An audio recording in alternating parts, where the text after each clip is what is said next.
All right, hey everyone, it's Dr. Leith. I'm doing this for assessment. I'm going to go over the foundations of assessment and in a separate video go over the cultural and ethical things, and that'll be up shortly. I hope everyone's doing well, and let's kind of just jump into this. Is going to match the PowerPoint that's listed. I'm going to go through it. I've got this handy little. There we go. Now it's can see me and the presentation. So if you want to get it, go ahead and pause and get your PowerPoint up. This is the same one that's on Blackboard. So we got to start off with the basic stuff. What is assessment? And it's really important to understand that assessment is a very big umbrella term that encompasses a bunch of different ways of measuring things, right? And so that can include testing, right? Doing a formal test where you fill out a survey, you answer questions.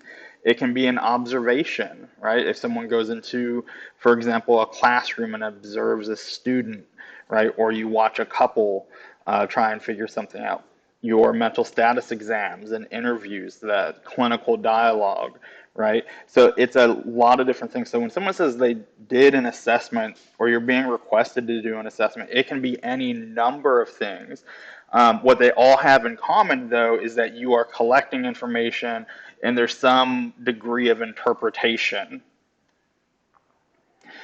We're always trying to measure something when we do an assessment, and you will do this in your clinical work, right? Even if you never pick up a test, some sort of formal kit or something like that, you're still going to do an assessment, right?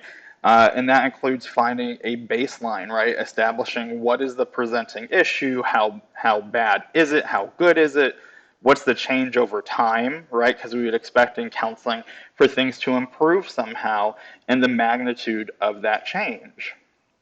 And so for us, really what we focus a lot on in measuring things are behavior, thoughts, and feelings, right? In the school setting, so for our school counselors, you might also be looking at psychosocial development or grades and things like that to make sure the child is moving along the way they ought to compared to their same aged peers. What's really neat in mental health services is that what we want to measure, we can't directly look at, right? And so we're trying to find this thing that's a little amorphous, it has moving pieces, but we can't directly look at it. So let's kind of explore that thought a little bit more.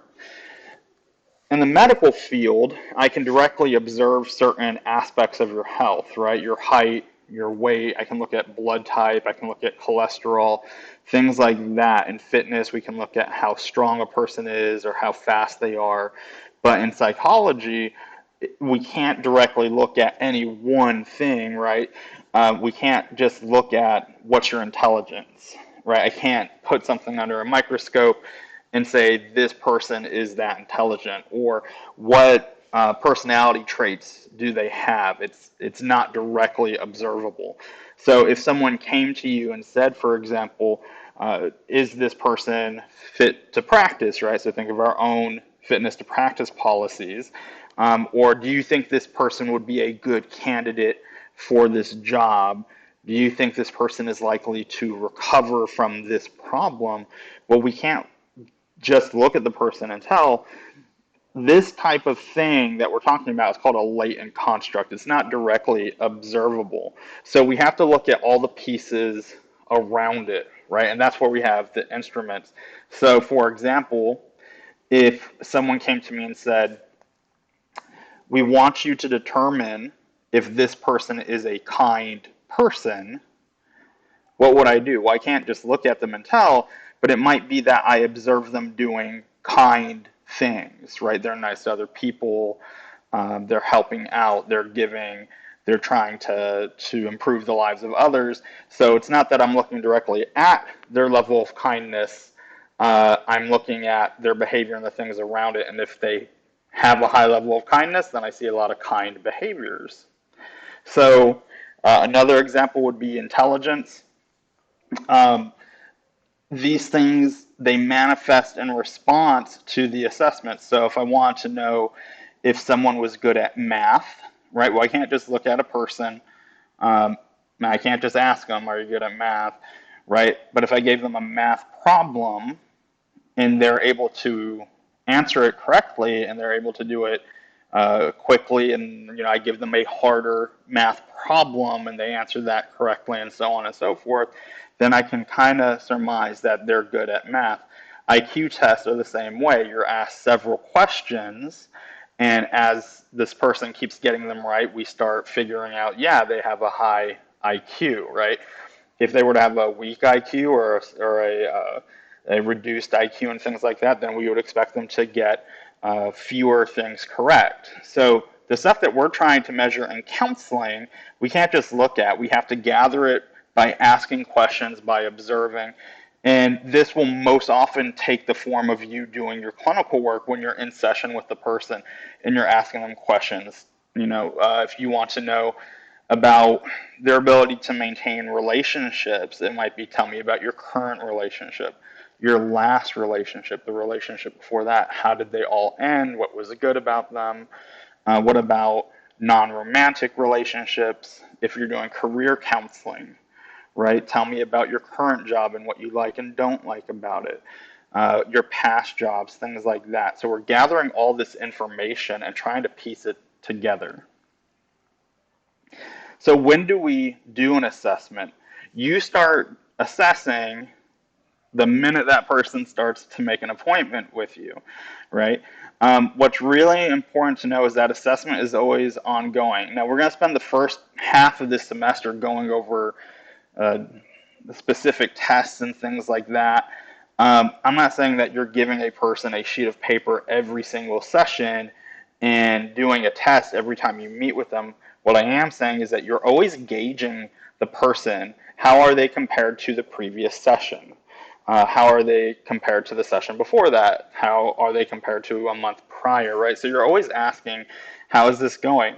Think of, not to make everything very clinical, think of someone who had a diagnosis, right? If, let's say, OCD, and they have these intrusive thoughts. When they came in for session 1, they said, I have intrusive thoughts all day, every day. And then after some time, I had fewer yesterday. I didn't have any the day before, right? So we're building it up. That's the type of assessment, right? So it doesn't always have to be this big, grand, technical thing where we're getting out a testing kit. But just to make sure that everybody gets it, assessment is always ongoing. We're always collecting. You never just say, so how are you today? And then never ask, how have things been since last week, right? That's a basic way of doing some assessment work. So we start doing an assessment by gathering some basic information. And some of you might be in practicum, or maybe you've done this with your work, or maybe at some other service where we're going to ask about the person's history, their family structure, psychosocial medications, right? This is all assessment work, right? And it's real easy. We're just asking these questions and gathering some baseline data. However, we wouldn't just ask all those questions in that first session and then never ask follow-up questions, right?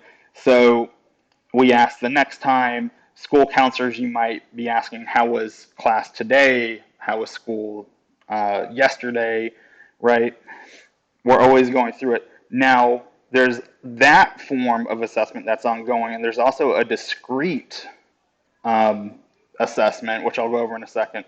Ongoing is what I've been saying the last minute or two, that we're always kind of tracking, how are you doing? Here's an example on this slide about reducing drinking, right? Session 1, he drinks 4 beers each night. Session 2, he didn't drink Tuesday. Session 3. So this is informal assessment, right? How has your drinking behavior been since the last time I saw you?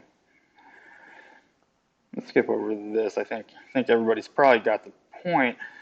A discrete assessment, though, is one where we're going to do it in intervals, right? So it might be that if you're doing couples counseling, for example, you give them the relationship satisfaction scale at session 1, and then again at session 6, right, which would be at least 6 weeks away, right? But I'm going to give it to you now, and then I'm going to give it to you at these intervals, right, where I have to do it, and we're going to bring it up and see how you're doing, right? So there's a discrete testing period. You will more likely than not be doing the ongoing one. The discrete ones, you might be doing that based on where you work, where we need to have some sort of formal or standardized assessment to see where the client is at. So why assessment? What's the big deal about it? Why do we have it? Well, there's a couple benefits of assessment. It helps us determine what the problem is, right? What the presenting concern is. It helps us conceptualize and define the problem, right? Which is really important, right? So session one, we want to set some goals. What are we working on? We have to identify. Otherwise, we're just kind of wandering around. That's why we, in a lot of the classes, we have an assignment where you are forming a treatment plan. And part of that treatment plan is what is the goal? What is the presenting problem? And we have that in this class as well. It helps us determine how to select an appropriate intervention or treatment, right? We don't want to just throw stuff at the client, right? We want to gauge where they're at, use the appropriate tools at our disposal. And then the most important thing is it helps us evaluate change over time. Excuse me. So a client comes in, and a lot of times you'll get, so I work with a lot of young adults, and you'll get people who come and say, I don't know what's wrong. I just feel stuck. I'm unhappy. And you're trying to figure out what's wrong. And it can be difficult for that person to articulate it. And so part of assessment is figuring out, when did this start? What happened? What has it been like since it started? What would improve it, right? Um, think of children, right? And so I love giving this example. Those of you that have me in diagnosis, you're going to hear me give this example again. It could be that there's a student who's doing poorly in a class, and when asked, it looks like maybe they don't care. They seem fidgety, and so on one hand, it's they're not paying attention. On the other hand, could it be ADHD? But upon asking appropriate questions and really kind of following the student's story, we find out that maybe the school bully is sitting in with their class and they're not focusing and they look fidgety because they're really nervous. And so the problem is actually bullying, not ADHD and not lack of interest, right? And that's why assessment's important, so that we can accurately determine the problem and we don't start working on things that aren't relevant. Defining and conceptualizing, right? So with this example of there's a bully in the class, well, what is bullying? And is that really what's happening versus is it, the person doing the bullying thinks that they're friends and having a good time versus something else altogether, right? But we want to understand what is the problem, and we also want to understand what is the magnitude of the problem, right?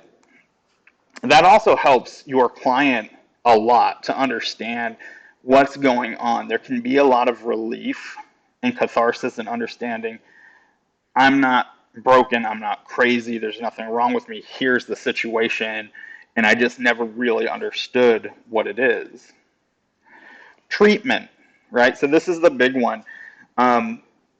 Think of anxiety and depression, and it doesn't even have to be to that clinical extent with like the DSM and everything. Someone who just says, I'm nervous, I'm fearful a lot, and someone who says I'm kind of down in the dumps a lot, right? Well, those both have a tremendous amount of stuff that overlaps, and they get notoriously conflated with one another. If a person suffers from nervousness and fear and anxiety, well, we want to treat that and not depression and sadness and the blues, right? And vice versa, right? So we want to pick the right tool for the job.